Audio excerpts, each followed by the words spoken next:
ગઈકાલે અમે ગયા હતા એમના ઘરે તઈ ખિલોડિયા તઈ જઈને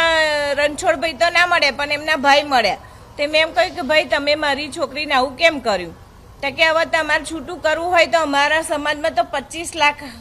આલવા પડે મેં કહ્યું એવી તો અમારી પરિસ્થિતિ થોડી હોય ને અમે થોડા તમારા સમાજના છીએ તેવું બધું હોય મેં કહ્યું તમે મારી દીકરી મને આપી દો તો કે 2 દિવસ એવું ના ચાલે સાહેબ એવાય જરની ખોવાય તારની 2 દિવસ એવું તો હોતું હશે સાહેબ આ તો રમકડું છે તે 2 દિવસ હોય એમને કહો મારી છોકરી મને તરત પાછી આલે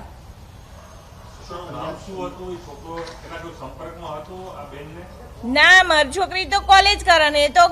ડમ્ફરનો ડ્રાઈવર છે સાહેબ એ તો 7 ધોરણે પાસ નહીં